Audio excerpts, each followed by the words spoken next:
नेपाल पर हमारा यह दूसरा वीडियो है। 70 साल की उम्र में राजनीति से रिटायर होने का मुद्दा नेपाल में भी चल रहा था और यह भी जन आक्रोश और विद्रोह के पीछे के कई कारणों में एक बड़ा कारण रहा। इसका संबंध नेपाल की जनता की उस बेचैनी से भी है जो इस बात से ऊब चुकी थी कि नेपाल में 3 ही लोग बारी बारी से प्रधानमंत्री बने जा रहे हैं। सत्ता की कुर्सी उन्हीं के बीच घूमती जा रही है। संयोग से ऐसी ही चर्चा कुछ दिन पहले जिस तरह से हौले हौले करके तारीख 17 सितंबर करीब आती जा रही है, उसके बाद से प्रधानमंत्री नरेंद्र मोदी जी को और उनकी कुर्सी को लेकर सस्पेंस बढ़ता जा रहा। दोस्तों, अब एक बड़ी खबर ये सामने निकल कर आई है कि प्रधानमंत्री नरेंद्र मोदी जी को अपने पद से इस्तीफा देना पड़ेगा, वरना देश के अंदर भयंकर बवाल हो सकता है। दोस्तों, जिस तरह से 17 सितंबर को लेकर 17 सितंबर से पहले प्रधानमंत्री नरेंद्र मोदी जी के सामने एक बड़ी चुनौती आकर खड़ी हो गई है दोस्तों, उसके बाद से समझ नहीं आ रहा कि आखिर होगा तो क्या होगा। हमारे साथ वरिष्ठ पत्रकार मौजूद हैं रवीश कुमार, आप उनकी इस रिपोर्ट को देखिए। नमस्कार, मैं रवीश कुमार। नेपाल पर हमारा यह दूसरा वीडियो है। 70 साल की उम्र में राजनीति से रिटायर होने का मुद्दा नेपाल में भी चल रहा था और यह भी जन आक्रोश और विद्रोह के पीछे के कई कारणों में एक बड़ा कारण रहा। इसका संबंध नेपाल की जनता की उस बेचैनी से भी है जो इस बात से ऊब चुकी थी कि नेपाल में 3 ही लोग बारी बारी से प्रधानमंत्री बने जा रहे हैं। सत्ता की कुर्सी उन्हीं के बीच घूमती जा रही है। संयोग से ऐसी ही चर्चा कुछ दिन पहले भारत में भी चली कि प्रधानमंत्री नरेंद्र मोदी जब 17 सितंबर को 75 साल के हो जाएंगे, क्या मार्गदर्शक मंडल में जाएंगे।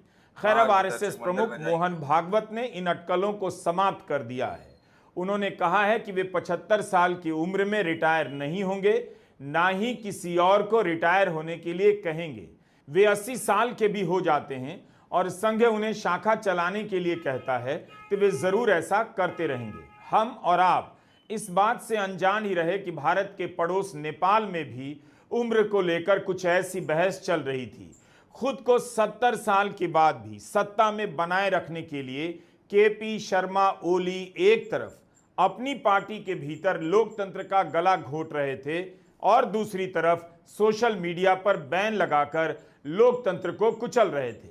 यह दोनों ही घटनाएं 6 से 8 सितंबर के बीच होती हैं, जिसके नतीजे में 9 सितंबर को नेपाल अराजक और अनियंत्रित हो जाता है। केपी शर्मा ओली पार्टी को कंट्रोल करने की राजनीति दुनिया के किस किताब और नेता को देखकर सीख रहे थे, इसका पता लगाया जाना चाहिए। लेकिन जब प्रधानमंत्री बने तभी यह सवाल उठा कि वे 70 साल से ज्यादा के हैं, उन्हें नहीं बनना चाहिए। केपी शर्मा ओली भी 4 बार प्रधानमंत्री रह चुके हैं। यही नहीं, उन्होंने नेपाली कांग्रेस के साथ मिलकर सरकार बनाई और गठबंधन की शर्तों के अनुसार अगले 10 महीने के बाद नेपाली कांग्रेस के अध्यक्ष शेर बहादुर देउबा प्रधानमंत्री बनने वाले थे। उनकी उम्र 80 साल की हो चुकी है। देउबा भी 5 बार प्रधानमंत्री रह चुके हैं। कम्युनिस्ट पार्टी माओइस्ट सेंटर के पुष्प कमल दहल प्रचंडा भी 3 बार नेपाल के प्रधानमंत्री रह चुके हैं।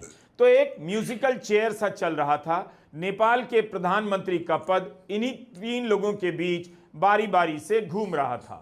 8 सितंबर को जेनजी के प्रदर्शन को लेकर सब बात कर रहे हैं, लेकिन एक दिन पहले 7 सितंबर को केपी शर्मा ओली ने क्या किया उसे आप नजरअंदाज नहीं कर सकते। ओली ने पार्टी को अपने कंट्रोल में लेने के लिए ऐसे कदम उठाए जिसने जनता को आगाह कर दिया, उसका सब्र टूट गया कि यह आदमी कब तक सत्ता में रहेगा। 7 सितंबर को केपी ओली की पार्टी सीपीएन यूएमएल ने अपने आंतरिक संविधान में संशोधन की घोषणा कर दी। खुद को कुर्सी पर बिठाए रखने के लिए संविधान ही बदल दिया गया। इससे पहले सीपीएन यूएमएल ने अपनी पहली आम सभा में तय किया था कि 70 साल पार करते ही कोई भी व्यक्ति पार्टी के किसी भी पद पर नहीं रहेगा। ओली ने नियम बदल दिया। इसी नियम पर रोक लगाकर प्रधानमंत्री बने थे, क्योंकि तब उनकी उम्र 70 से ज्यादा हो चुकी थी। पार्टी की केंद्रीय समिति उनके नियंत्रण में थी और केंद्रीय समिति ने ओली को इस नियम से छूट दे दी। 7 सितंबर के सम्मेलन में इस नियम को ही बदल दिया गया। इसके बाद केपी शर्मा ओली पार्टी का तीसरी बार अध्यक्ष बन सकते हैं और प्रधानमंत्री का टर्म भी पूरा कर सकते थे। यही नहीं, पार्टी पर नियंत्रण बना रहे ओली ने कार्यकारिणी के सदस्यों की संख्या घटा दी, पार्टी की सदस्यता के लिए नई कैटेगरी बनाई, ट्रेनिंग अनिवार्य कर दी गई। पार्टी ने अपना चुनाव चिन्ह भी बदल दिया, हंसिए और हथौड़े का रंग सफेद की जगह सुनहरा कर दिया गया। इस समारोह में केपी शर्मा ओली ने कहा, उनकी पार्टी पवन सुत हनुमान की तरह है, सभी को उनकी पार्टी को मान्यता देनी चाहिए। तो एक तरह से ओली जनता की भावना का मजाक उड़ाते रहे। इसलिए सोशल मीडिया पर बैन के खिलाफ जो प्रदर्शन हुआ, विद्रोह हुआ, उसके पीछे 70 साल की उम्र वाला भी एक बड़ा कारण है। हिमाल प्रेस नाम के एक ऑनलाइन न्यूज पोर्टल पर हमें एक लेख मिला। इसमें बताया गया है कि केपी शर्मा ओली ने अपने लिए तो उम्र की पाबंदी हटा दी, मगर उनकी अपनी पार्टी में वर्षों से युवा नेताओं के लिए 2 अलग अलग स्तर पर उम्र का प्रावधान कर दिया।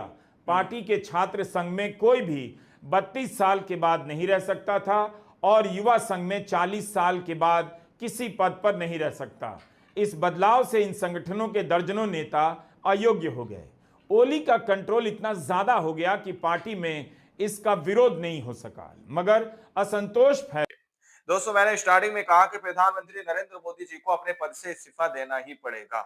जिस तरह की बात रवीश कुमार यहाँ पर कहते हुए नजर आ रहे हैं कि अभी हाल ही में पड़ोसी मुल्क जो है नेपाल के अंदर की जो तस्वीरें सामने निकल कर आई हैं कि नेपाल के अंदर 70 साल वाला नियम जो है वहां पर लागू होता है। यानी कि 70 साल की उम्र होने के बाद आपको अपने पद से इस्तीफा देना चाहिए और मार्गदर्शक के मंडल में आपको चला जाना चाहिए। और इस चीज को लेकर जनता वहां पर बहुत ज्यादा उग्र हो चुकी थी कि नियम को पूरी तरह से बदल दिया गया। अब जैसी सिचुएशन वहां पर है, वही सिचुएशन अपने यहाँ पर भी है दोस्तों। उसी तरीके की कंडीशन भी अपने यहाँ पर है। यानी कि कहने का मतलब मेरा यह है कि प्रधानमंत्री नरेंद्र मोदी जी यानी भाजपा के अंदर भी एक अघोषित नियम है कि 75 साल का होने के बाद मार्गदर्शक के मंडल में चले जाना चाहिए। लेकिन जिस तरह से यहाँ पर दावा किया जा रहा है कि प्रधानमंत्री नरेंद्र मोदी जी 17 सितंबर को भी अपने पद से इस्तीफा नहीं देंगे, 17 सितंबर को भी वो शायद अपने पद से नहीं हटेंगे। तो जिस तरह से नेपाल के अंदर की तस्वीरें सामने निकल के आ रही है, उसके बाद से सवाल बहुत खड़े किए जा रहे हैं। अब आप लोग समझ सकते हैं। बाकी आप लोगों ने इस रिपोर्ट को देखा सुना, आप लोग इस रिपोर्ट के बारे में क्या सोचते हैं, क्या समझते हैं, अपनी राय कमेंट सेक्शन में जरूर दीजिएगा। मिलते हैं अगली वीडियो में, जब तक के लिए जय हिंद, जय भारत।